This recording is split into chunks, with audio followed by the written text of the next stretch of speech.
Now, ladies and gentlemen, just like Prospector Pete, we will dive in down to earth, but instead of hell, we will face reality there.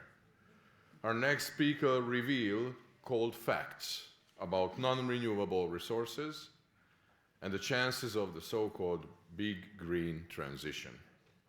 Please welcome Mr. Simon Michaux.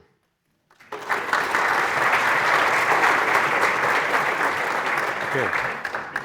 So as it turns out, some of those facts are hot facts, not just cold. All right. I'm going to present a summary of the work that I'm doing together, where it started out with identifying the problem, but now I'm actually starting to propose a solution. I call this black swans, white swans, and the purple transition. Right. So, first order of business, mapping the green transition. What do we really mean by that? And what are the logistics? As it turns out, some things haven't been thought through very well. And one of the things to examine was wind and solar power is intermittent, as in it's variable in power supply. It needs a buffer for us to function. How big should that buffer be? So I did a series of calculations and I worked out how much metal we would need to make all the units that we need. How many solar panels, how many wind turbines, how many electric vehicles, their batteries, what kind of batteries. All right, where do we get that metal from? So I looked at recycling, I looked at mining. And one of the things that we can look at, and this is not rocket science, make batteries out of something other than lithium. Yep. All right, sorry, I broke it. Wasn't me, I swear. Okay, testing. Beer is good, wine is better, whiskey is best. No? Right. So one of the conclusions I've come to is what we call the commodities industry has been misunderstood. Liquid fuel fission, as thorium as a fuel, is one of the solutions I'm going to put forward. Ammonia-fueled ICE, and we'll get to that in a moment. And I call this the purple transition. If the green transition won't work, what might? So here's the study that is the first part of it. I won't go through all of it, but this is now past peer review. I mapped the whole system. What did we do in the year 2018? Right. And then, what do we do about it? Hang on. Ha, works. All right, on the left-hand side is what we did in 2018 in electrical power generation. Fossil fuels, oil, gas, and coal is the white sections that we're phasing out. On the right is the system that we want to bring in its place. We want to bring in an energy system substantially larger than the one we have at the moment, using things that are not quite as effective. The scale of the problem is much larger than we think. It's enormous. So here's the global system. This, by the way, is a satellite picture of planet Earth at night. We need to bring in an extra 48,939 terawatt hours of extra electrical power generation. To do that, we need about 800,000 new power stations. That's just a number. Let's put it on things. Well, this is what happened in 2018. The power station fleet in 2018 was 46,423 stations. This is what happens when you knock out a single coal-fired power station. How many solar panels do you need to replace it? This is what the split looks like with the numbers. By the way, these numbers are available for review, as is the data. If you want the details, come and find me. And they're for public domain consumption.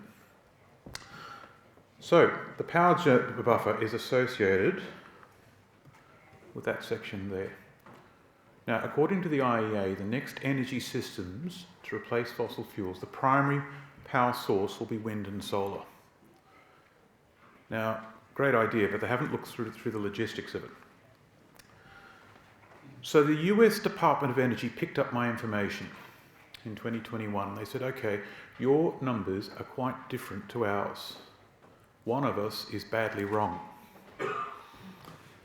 And I said, yeah, okay, guys, I'm just one guy, come on. So what I said, check out these 5 or 6 things, and they did. And they went off and did an audit of their largest system they had with renewable power in it. What they found was it was conceptually correct. Wind and solar did underperform for 4 to 6 months of the year. And they did this for 2 years in a row. So not only are the capacity factors low, but they're low at the worst possible time. Solar power didn't do very well over winter, but that's when we want to spend a lot of energy in heating. Now, the reason I'm showing you this is conventional thinking, the power buffer for wind and solar is 5 to 7 hours. How are you going to... the sun in summer is stronger than the sun in winter. Someone write that down. Yeah. So the numbers I picked up for myself out of the Energy Observatory, solar power was producing electricity from the solar radiance 11.4% of the time as a global average. It's 15% in Hawaii, 25% in California, which is the best in the world. And wind was 24.9. So what this is, hang on, wasn't quite finished there, right. What this means is these renewable systems, when you put them on the ground, they will be idle most of the time because they're subject to the weather. There's not a lot we can do about that. It's the nature of the system. Right, so based on these availabilities and based on the performance metrics as reported, I came up with the needed number of units. And then I came up with these numbers. So that there is metal production in 2019. Why 2019? It's the last sensible year of data. With the pandemic lockdowns, everything went nuts, and you can see these artifacts in the data signatures. But this is the mining industry as it is now. These are the metals, all summed together for the full system. The primary difference between the biggest change in sensitivity was the size of the power buffer for wind and solar. So 1.4 billion vehicles, some of them electric vehicles, some of them hydrogen fuel cells, wind turbines, solar panels, etc., etc. But the amount of power storage, 5 to 7 hours is what conventional thinking believes. The real number is up here, 12 weeks, based on solar radiance data from Germany. So let's pull out copper. You can make batteries out of something else, but good luck replacing copper. If we were to hit this target of 284 million tonnes, the mining industry at the moment would have to work for 11.7 years. That we could possibly do. But if the real answer is out here, oh my stars and garters, 745 years. Oh, it gets funnier. Get it done in 25 years. What could possibly go wrong? Okay. So then they say expand the mining industry, like it's easy. I did mining research for 18 years. I can tell you right now it's not easy. It takes something like, say, 18 to 15 years to open a new mine. The idea that you can do it easily. Ho, ho, ho. Right. I put this on a linear scale, so to exemplify the difference. 6 hours, all the way, and 6 hours is pink, all the way up to blue, which is your 12 weeks. That column there is the minerals we've got in the ground. The grey is mineral reserves. It's something we've actually got an economic feasibility study associated with. The white is mineral resources, a patch of ground that has higher than background mineralisation. We've got no idea whether we can access it or not. And here's one of the most flamboyantly stupid ideas I've heard in a long time. Let's mine the sea floor. What could possibly go wrong? That's the black, the resources that we know of. So all the metal that we know on planet Earth versus the amount of metal we need to make enough toys to stand still, as we are now in 2018. This is a crap plan. We are required to do better. Right, so I showed this to a few groups around the world, And someone in the Swedish government really got angry with me. He said, all right, smart guy, you scared us, but now you're going to fix it. And it was an open challenge. Fix it. All right. So I have proposed a series of plans which involves reinventing the circular economy into something that actually is sensible and less bullshitty. And I came up with this. At the heart of everything, what we call the commodity sector, I believe, has been completely misunderstood. When we see the 6 o'clock news and they tell us about how the world's going, the first thing they talk about is the stock market, some numbers on a screen. Or they might talk to us about, say, manufacturing or even mining stocks. But what they would really have here is a system. When you're talking about minerals, well, it takes energy to extract those minerals, technology to extract the minerals and then use the minerals to turn them into something useful, and then what we call economics, which is the decision-making system of who does what and who owns what. When you see one, you see all others. All four of these things cannot be separated. That's a system. This is the way we really are. And also, each one of these aspects of the system is harvesting raw materials from the natural environment at a planetary scale. If we were to be less bullshitty, that's what we've got to understand. Everything is changing in ways that we don't understand. It's how we really are. And any new system has to recognise that. So I put together what I call the resource-balanced economy, which is a different way of doing this. So what are we trying to do in the spirit of fix it, mate? Well, we want electricity generation. We want transport, and we want manufacture, because, well, we want the stuff. We want it to be reliable and consistent in all weathers. We want it to be preferably in a concentrated form, with a low materials footprint, a long working life, and when these units come offline, we want to have them recycled. And oh, by the way, we want a minimal waste plume with a very low environmental impact. That's the laundry list. Get it done. I want a blue one, and I want it on the ground by next Tuesday. Right. So fossil fuels are being phased out. The green transition faces serious resource supply bottlenecks, which is code for it won't work. But even if we did put it on the ground and we successfully deployed it, we would find that a lot of the technology that we think we're going to use may not be strong enough to replace fossil fuel capability as it is now. So if that won't work, what might in the next 12 minutes? I call it the purple transition. Why purple? I just picked a colour and went with it.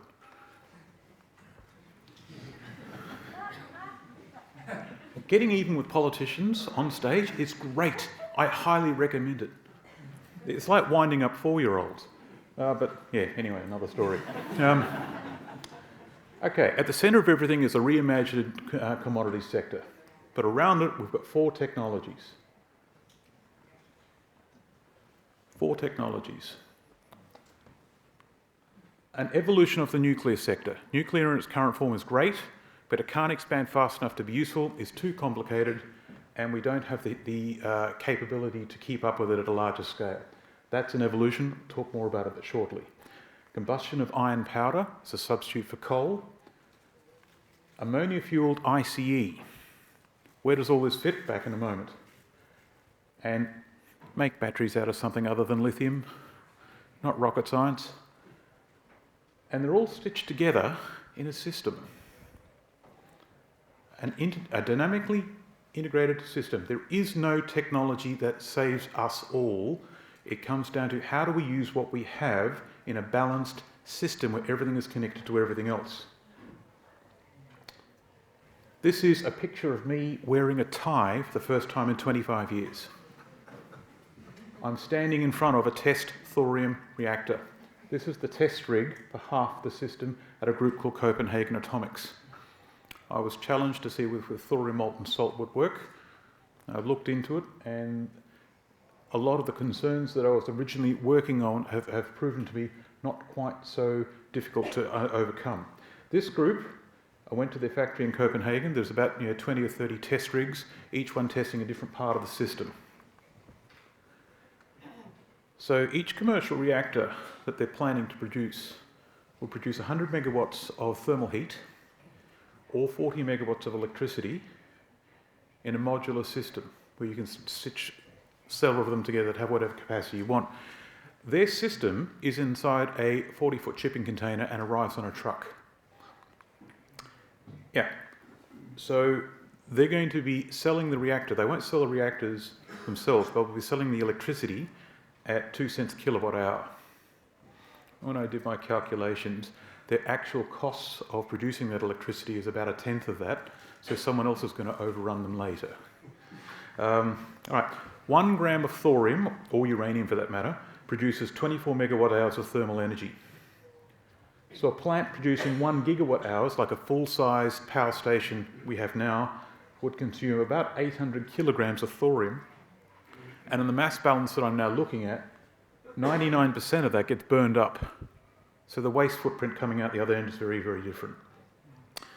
So Copenhagen won't sell you the reactors, but they'll rent them to you and they'll operate it on your behalf. Right, so there's more to this. I've actually done quite a bit of work to do a mass balance, but I think this might be interesting. All of these things I'm proposing are in advanced stages of commercialisation, but what that means is we've yet to actually work them out. There are things and challenges in front of them. These technologies have less challenges than other things that I've been looking at. Burning iron powder. Now we need heat for burning for things like manufacture. We need about 2,000 degrees in some circumstances. So this is, we take metal powder, iron, about 100 micron. We've got 8 minutes left, we're fine. Burn iron powder, we get 1,500 degrees to maybe 2,000 degrees Celsius. And each ton of iron powder has about 1.6 megawatt hours in it. That's more than coal. Now you might argue that thorium molten salt's a little too complicated and we're not quite ready for it. Burning stuff for shits and giggles, that we know how to do. This is a clear replacement for coal. So burn the powder.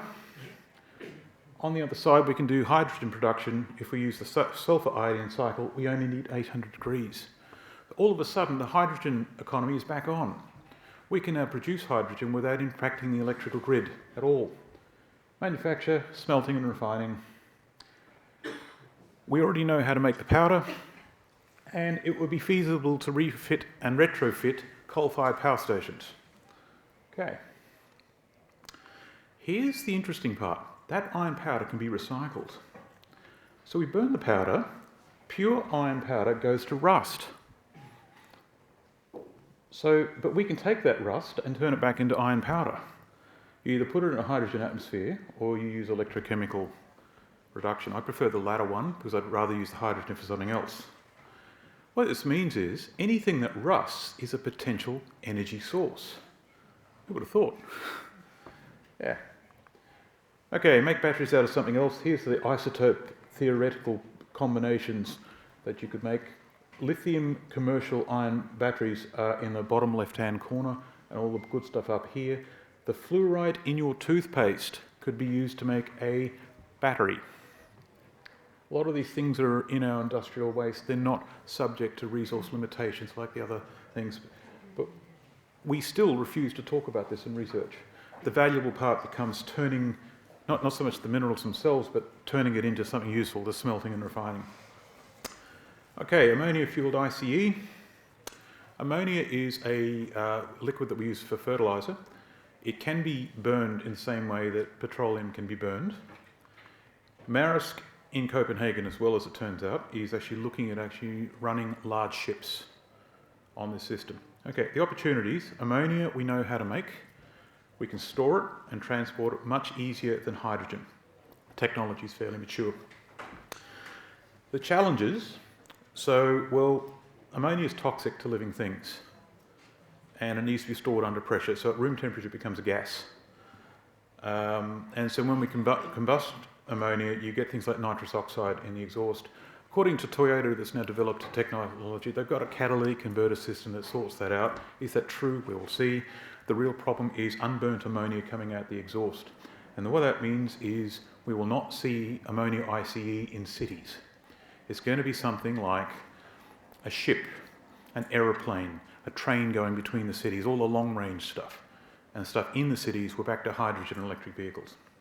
All right, in terms of electrical generation, we've got, all the existing systems we use for full system reliability in the face of things going wrong as we learn to use new things. Wind and solar have their place, but they will have no buffer. The baseload power generation will use the conventional light water reactor systems to project power over a long period of time. But they produce SNF. Then we've got the liquid fuel fission stuff. Now that can use a cocktail of thorium, uranium and spent nuclear fuel. We can run down the SNF stockpile with. But the real thing is we decentralise the actual industrial system. So instead of having it all made in one place, we disperse it in, say, to 100 systems across a city. Every hospital will have a system that sits under it. Every smelter, every large human population will have their own reactor to manage. And over time, excuse me, as we learn to use it, that's what will happen. Right, short-range transport, stuff that happens in a city. Our passenger cars and everything will be a combination of electric vehicles and hydrogen fuel cells, but we'll make batteries out of sodium and fluoride instead. We've got to expand the power grid to charge them though. Hydrogen, well, we've got to make the hydrogen, but this time we're going to burn iron powder and make it out of seawater. And then that has an electric power system sitting behind it. Long-range transport, now we're back to ammonia-fueled ICE.